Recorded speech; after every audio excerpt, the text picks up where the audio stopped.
काल महानगरपालिकेमध्ये मुंबई क्लीन लीगचा एक कार्यक्रम पार पडला।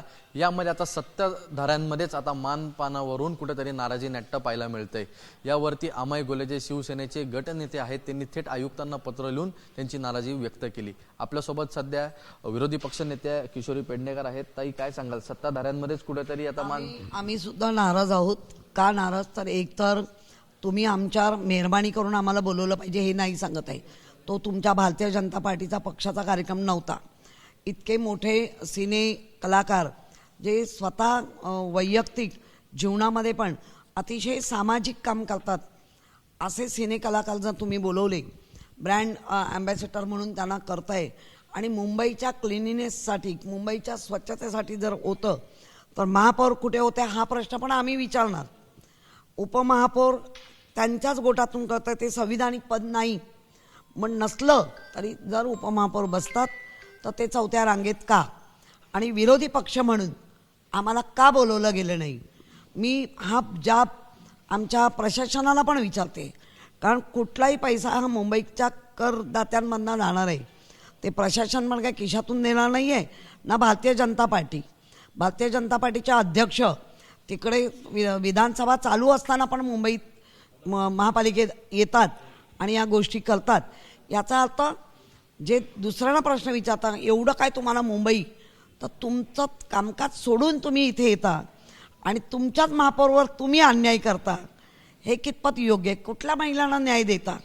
हा न्याय देत आहे जे विरोधी पक्ष म्हणून किंवा महापौर म्हणून जे महापालिकेच्या कामकाजात चालतं ते चालणारच, पण वैयक्तिक पातळीवर मुंबईच्या महापौरांचा प्रथम नागरिक म्हणून तुम्हाला अपमान करायचा अधिकार कोणी दिला? पक्ष म्हणून तुम्ही तिकडे करू शकत होता। हा पक्षाचा कार्यक्रम नाही, हा मुंबई महापालिकेचा कार्यक्रम होता।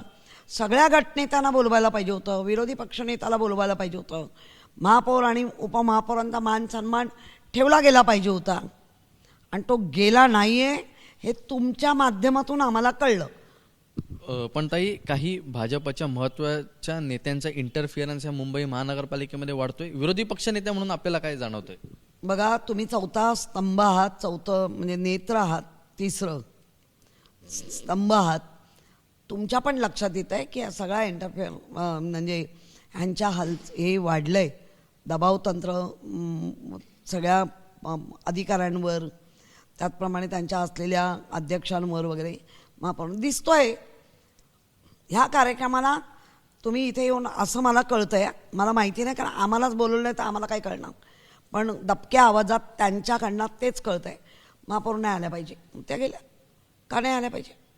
महापौरांच्या माध्यमातून मुंबई चालते, प्रथम नागरिक आहेत, महिला। महापौरांना बोलवलं गेलं नाही असं म्हणायचं आपल्याला? नव्हत्याच तर म्हणजे मला त्यांच्या दबक्या आवाजातनं असं कळतं आहे की त्या नाही पाहिजे, आपण बघू असं कळतंय।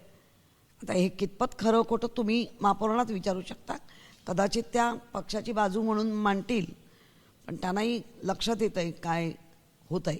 पण उपमहापौर संजय गाडी यांचा अपमान झाला, त्यामुळे आता अमय गोलेंनी आयुक्तांना थेट पत्र लिहिलंय। संजय गाडीला बाकी बरं उपमहापौरांना बोलता येतं का नाही? पुढे जाऊन बसले का अपमान करून घेतला? आणि मग हा अपमानच होता तर मूळ पक्षाला हेच कारण देऊन निघालात ना, मग आता कशाला रडताय? आता रडू नका, ह्या असेच अपमान करून। पण आता आपल्याला बोलवलं नाही त्यामुळे आपण पण नाराजी व्यक्त करताय। मी नाराजी माझ्या 1888 कायद्यान्वये संविधानाला धरून जो विरोधी पक्ष आज मोठ्या प्रमाणात ह्या महापालिकेत आहे त्या विरोधी पक्षाची बसलेली चेअरपर्सन म्हणून मी भाजपला प्रश्न विचारत नाही आहे, मी माझ्या प्रशासनाला विचारते का नाही बोलवलं? आयुक्तसुद्धा मनमानी करायला लागलेत का? तर एक शेवटचा प्रश्न, काही बडे नेते इकडे मनमानी कारभार करायला लागलेत? मी म्हणणार नाही, कारण ज्यांच्यावर दबाव येतात आमच्यावर करू नाही शकत, आमचे कधीच नाही। पण ताई, आपण तर विरोधी पक्ष आहात ना? दिसतोय ना, म्हणायला काय पाहिजे, दिसतोय। ज्या ज्या कार्यक्रमामध्ये महापौर नसणं, ह्या एवढ्या मोठ्या कार्यक्रमामध्ये आठवत आहे का? आपण सिने कलाकार आमिर खान तेव्हा आपण सगळ्यांना बोलवलं होतं, आपल्याला आठवत आहे का? अमिताभ बच्चन तेव्हाही आपण सगळ्यांना बोलवलं होतं। आता ते कुठचे कुठचे काढतात आणि दाखवतात. त्यांना कागद अशी नाचवायची सवय आहे. पण आम्ही 2002 पासून आहोत याच महापालिकेत नगरसेवक म्हणून. सगळी पदं इथे भूषवलेली आहेत, सगळं काम केलं आहे. पण आमच्या पक्षामध्ये म्हणजे मी अगदी स्पष्ट सांगेन, आम्हालाही काही सूचना येतात पण त्याचे दबाव नसतं. ही सूचना बघा तुमच्या पद्धतीने मुंबईकरांसाठी कशी आहे, बरोबर आहे काय असं सांगितलं जातं. डायरेक्ट त्याच्यामध्ये इंटरफेअर नसतो.